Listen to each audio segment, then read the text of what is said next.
We're here today to release some of the information on the first two homicides of 2026 that have occurred in Topeka, and to ask for some of the community's assistance in providing any information they may have on these cases. A couple points with this press conference. We hope to answer some of the public's questions regarding the recent events that have taken place.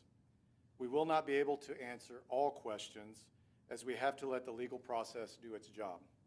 But we want to be transparent as possible and share the work of our amazing officers and detectives are doing to solve these crimes. It is also important to note that some of the information may change as new information is discovered in these cases.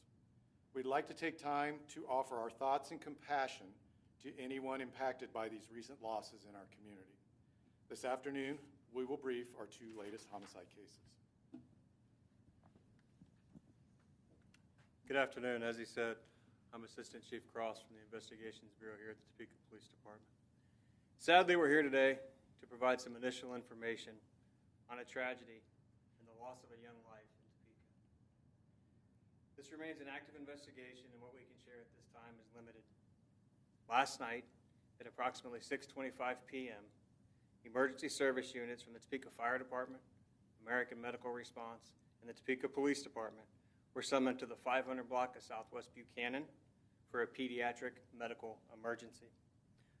On arrival, first responders located a 5-year-old female who was then transported to a local hospital with life-threatening injuries. Despite life-saving measures, she succumbed to her injuries and was pronounced deceased. As a result of our investigation,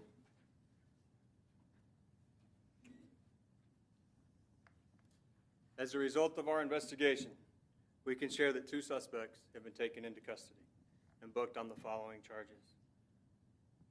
Leah Corbin, 24, from Topeka, has been booked on first-degree murder, aggravated endangering of a child, and abuse of a child.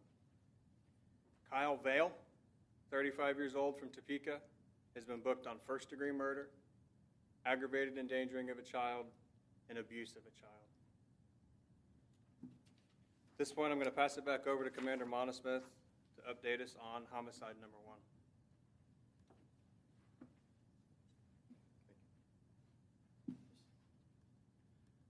On January 3rd, 2026, at approximately 1:59 p.m., officers with the Topeka Police Department responded to the address in the area of the 800 block of Southwest Tyler in regards to a shooting in that area.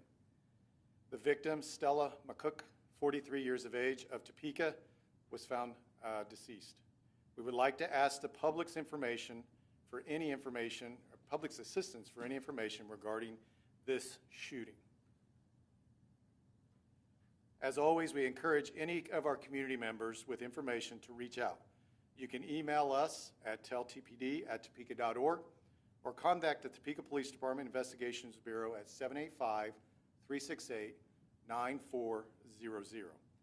Keep in mind, anonymous tips can be made also through Shawnee County Crime Stoppers at 785-234-0007.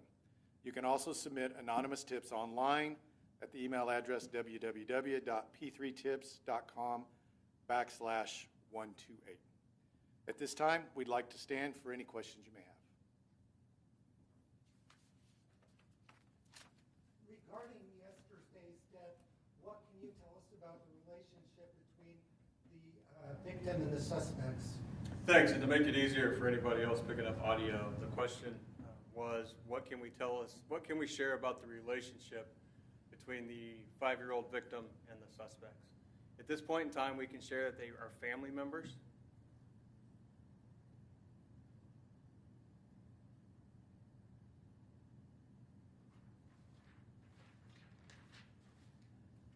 Can you tell us anything more about the specific manner of death? The question was, can we share any more details about specific manner of death? At this time, we cannot. We're still waiting on a lot of forensic analysis to come through. As we mentioned, as we were getting set up today, this literally, we're doing this briefing as we're in the middle of this investigation. So at this point in time, no, but there's the potential that further down the road we'll be able to answer some more of those type of questions. Are you still looking for input from the public regarding yesterday's homicide? Yeah, if anybody has information on yesterday's homicide or homicide number 1, yes, reach out to us. There may be some things that maybe we don't know that someone else does. So if you have information, you can remain anonymous. You can reach out. We've given a number of phone numbers. But anyone with information on either of these 2 cases is asked to reach out to us. The victim was 5. Was she going to school? I don't know. We don't know the specific details at this point to release. So that's difficult to answer right now. And did all 3 of them live in the home? All 3 of them did live in that residence, yes. We should help with that. The question was, did all 3 of the persons live in that home? That would be, do the 2 suspects and the victim, did they reside together? Yes, they did.